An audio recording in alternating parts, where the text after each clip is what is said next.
बोलिए।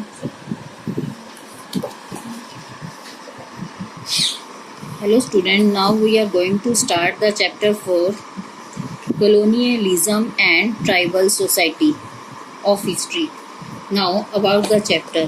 Throughout the course of years since the dawn of human civilization, India has served as a land of grand cultural coexistence and fusion for the people of diverse ethnic stock. Many of them came from outside in different periods and settled in different regions across the Indian subcontinent. But even before their arrival, our country was inhabited by the several other communities who were already living in this country when the first horde होता है झुंड of outsider came, while some community of country original inhabited lost their distinct cultural traits and identity. Following intermediate contacts and the intermixing with the outsider, many of them continue to live in exclusively and stay away from the socio-culture mainstream. Today, the term tribal of Adivasi, meaning the original inhabitant of our lands, is used for all such community. They had their own system of government and administration of justice, social, political institution, custom and convention, morals and mourning practices and lifestyle, and differentiates them from the rest of the country living in remote, inaccessible highlands and desolate forests. These people remain largely unaffected or milling on towards by the myriad webs of change that swept across the Indian subcontinent.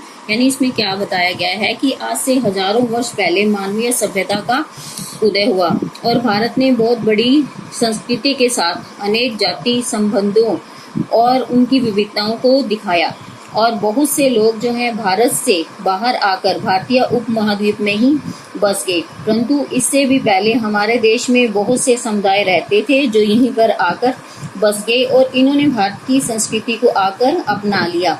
जब बाहरी लोगों का झुंड जो है होड़ होता है झुंड भारत आया तो इसके बाद भारत के कुछ समुदायों के निवासियों ने अपनी विशेष जो है पहचान खो दी तथा वे लोग बाहरी निवासियों के साथ मिल गए। कुछ लोगों ने यहाँ रहना शुरू कर दिया, अपनी समाज तथा संस्कृति को वो लोग पीछे छोड़ आए। आज जो ट्राइबल आदिवासी हैं उनका अर्थ है कि वो इसी भूमि के असली निवासी हैं।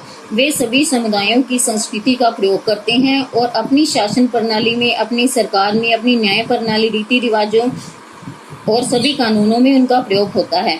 इन लोगों की जीवन शैली बिल्कुल अलग होती है और ये लोग बहुत तेजी से पार करके अपनी सारी उपमहाद्वीपों में जब अपने रीति रिवाजों जो उनके पहले के बने उन रीति रिवाजों को बदलने की कोशिश करते हैं। Now however the situation underwent a drastic change with the advent of the British, whose interest lay in the exploiting to the maximum possible extent India's natural resource and setting up plantation to produce profitable cash crop. The territory inhabited by the country's tribal population could serve British interest most suitably. So during colonial period, the tribal faced for the first time in the long history of their peaceful and independent existence a real big threat of territorial encroachment, political subjection, and the cultural invasion. Deprived of their land, homes, and means of subsistence, they were subjected untold misery and oppression. Also, they lost their peace and independence. All these factors combined together to lead them to revolts against the British authorities. In this chapter, we will discuss the major changes that were brought about in the tribal society due to the policy adopted by the British. Besides, we will also take a look at various incidents of the clash of interest between the tribal people and the British colonial authority in the light of the silent factor that caused them. और आगे इस तरह से इस स्थिति में जो है भीषण बदलाव आया।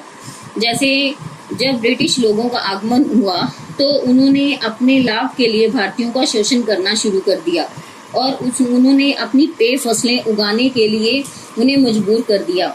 जो क्यों मजबूर कर दिया? क्योंकि उनको पेय फसलों से जो हैं जो पीने योग्य फसलें थी जैसे चाय कॉफ़ी अंग्रेजों के आने के बाद ही शुरू हुई, क्योंकि उनसे उनको बहुत लाभ प्राप्त होता था। उन प्रदेशों के निवासी थे उनमें आदिवासियों की संख्या बहुत ज़्यादा थी, जो कि ब्रिटिश लोगों के लिए उपयुक्त थी। आदिवासी लोग अनपढ़ होते थे, जो उनके हुक्म यानी जो वो आज्ञा देते थे उसको आसानी से मान लेते थे। इस पीरियड के दौरान आदिवासियों ने पहली बार इतने लंबे समय में शांतिपूर्ण और आत्मनिर्भर होकर आनंद राजनीतिक तथा सांस्कृतिक रूप से उनकी प्रदेशों की सीमाओं को दबा लिया, क्योंकि उन लोगों को बिल्कुल भी ज्ञान नहीं था कि जो ब्रिटिश लोग हैं उन पर अपना जो है अधिकार जमा रहे हैं। उन्हें उनकी भूमि घर से वंचित होना पड़ा और उनको अपने अधीन करके उन पर अत्याचार किए। ये सब जो है क्रांति का कारण बने। धीरे धीरे उनको सब पता लगने लगा कि ये हमारे साथ नाइंसाफी कर रहे हैं। आगे इस पार्ट में हम देखेंगे कि लोगों के जीवन में किस तरह से बदलाव आए, यानी जो नेटिव लोग थे, आदिवासी थे, जब उन्होंने ब्रिटिश की नीतियों को स्वीकार किया। इस तरह से हम देखते हैं कि आदिवासी लोगों तथा ब्रिटिश लोगों के संघर्ष के कई कारण थे। इस तरह से हम ब्रिटिश उपनिवेशों तथा आदिवासियों के संघर्षों के कारणों के ऊपर मुख्य प्रकाश डालेंगे कि किस तरह से ब्रिटिश लोगों ने भारत पे आकर अपना अधिकार किया। सबसे पहले उन्होंने भोले भाले लोगों पर अधिकार किया, उनके बाद जो है उन्हें लूटना शुरू कर दिया। Now glossary. डिक्री का मतलब है कि हुक्मनामा। उन्होंने जैसे कोई हुक्म जारी कर दी कि आप लोगों ने ये काम करना ही करना है।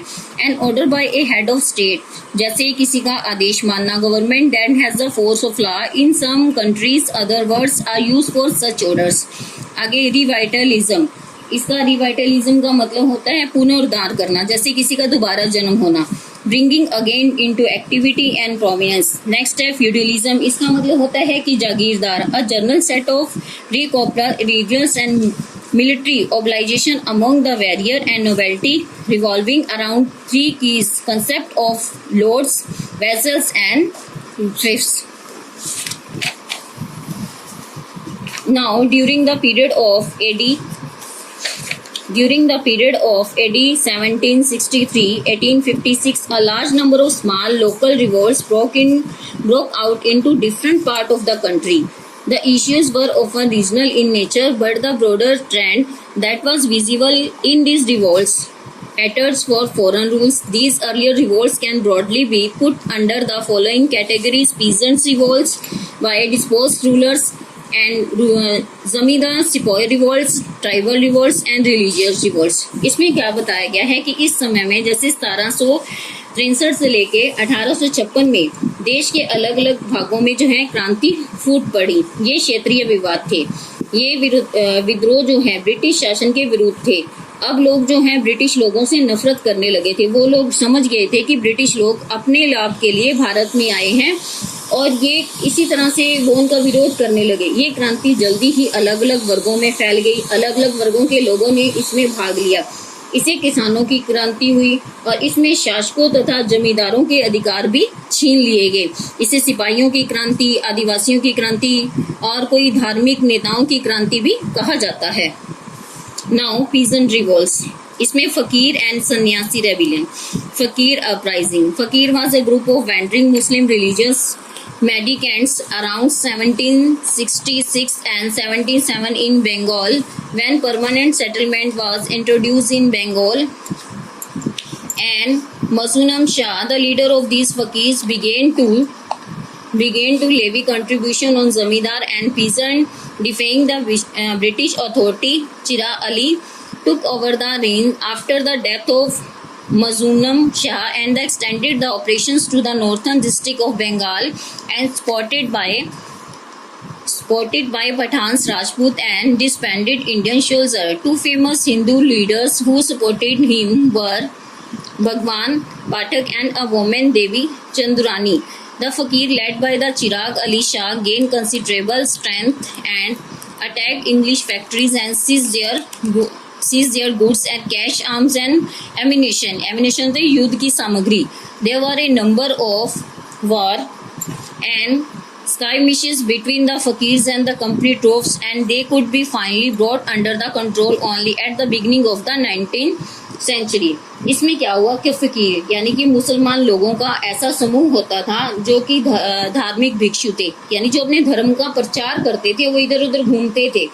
जब बंगाल में स्थायी बंदोबस्त लागू हुआ तो उसके फकीरों के नेता ने जमींदारों और किसानों से कर लेना शुरू कर दिया, और इसके बाद जो है किसानों ने उपद्रव शुरू कर दिया, क्योंकि किसानों के पास कर देने के लिए पैसा नहीं होता था। चिराग अली ने मुअज्जम शाह और की मृत्यु के बाद उसके शासन पर जो है अपना अधिकार कर लिया, और इस ऑपरेशन को उत्तर शासन में लागू किया गया, जिसमें बंगाल क्षेत्र को बढ़ाया गया। और इसी तरह से पठान, राजपूत, बंधुआ सैनिकों ने भी इसका पक्ष लिया। क्यों? क्योंकि लोगों से बहुत अधिक कर वसूल किया जाने लगा, तो इसके कारण जो है लोग उनके विरुद्ध थे, और सभी लोगों ने इसका पक्ष लिया, जिसमें भवानी पाठक तथा देवी चंद्रानी थी। और फकीरों में चिराग अली शाह, इन सब ने अपनी शक्ति को बढ़ाया और अंग्रेजों की फैक्ट्री पर हमला किया। उनकी काफ़ी वस्तुएं जैसे उनके हथियार आदि सब कुछ जब्त कर लिया, और उनको जब्त कर लिया। इस तरह से कंपनी के अधिकारियों और जो है फकीर, जो धर्म भिक्षु थे, उनके बीच जो है अव्यवस्थित युद्ध शुरू हो गए। और 19वीं शताब्दी के आरंभ में और ये युद्धों का रूप पूर्ण रूप से शुरू हो गया, मतलब कि जैसे सैनिकों के बीच और उन फकीरों के बीच में फाइनली पूरी तरह से युद्ध होना आरंभ हो गया। Now, the Sannyasi uprising. The Sannyasi uprising took place in Bengal between the period of 1820. They consisted of the Hindu, Naga and the Giri armed sannyasis who once formed part of the armies of Nawabs and the Awadh and the Bengal, and also the Maratha and Rajput chief. These sannyasis rose in rebellion after the Great Famine of 1770 in Bengal, which plunged the province into acute chores and misery. The immediate cause of the rebellion was the restriction imposed upon the pilgrims visited holy place, and the sannyasi raided English factories and collected contribution from the town, leading to a series of conflict between a large bands of sannyasi and the British force. The uprising came to an end after nearly 15 years of strife. इसमें क्या बताया गया है, जो सन्यासी थे उन्होंने भी 1770 में उनका विद्रोह जो है उभर कर सामने आया। इसमें जो है उन्होंने नागा और गिरी शास्त्रों से सुरक्षित सभी शामिल हो गए लोग, और वो लोग जो हैं उनकी सेना का भाग थे, जिसमें अवध, बंगाल के नवाब, मराठा तथा राजपूत चीफ सभी शामिल थे। अब वो लोग ब्रिटिश लोगों के खिलाफ क्रांति कर रहे थे। ये सन्यासी बंगाल के अकाल के बाद क्रांति को लेकर आए, जब वहाँ पर भीषण अकाल पड़ा, क्योंकि वो जो है अंग्रेज लोग उनको खाद्य पदार्थों की फसलें तो उगाने नहीं देते थे, सिर्फ जो उनको अपनी कमर्शियल क्रॉप्स लगाते थे जिनसे उनको फायदा होता था। इससे क्या हो गया कि बंगाल में भीषण अकाल पड़ गया, और इन प्रदेशों ने इस उपद्रव में तेजी से डुबकी लगाई। इसका तात्कालीन कारण यही था कि धार्मिक स्थानों पर जाने के लिए कर देना पड़ता था। अब जहाँ भी धर्म के लिए लोग जाते थे वहाँ पर उनको टैक्स पे करना पड़ता था। सन्यासियों ने इंग्लिश फैक्ट्री पर छापा मारा और कस्बों से पैसा इकट्ठा किया और युद्ध की योजना बनाई, और सन्यासी तथा ब्रिटिश लोगों के बीच युद्ध हुआ। इस तरह से 50 वर्षों के बाद इस संघर्ष का जो है अंत हो गया।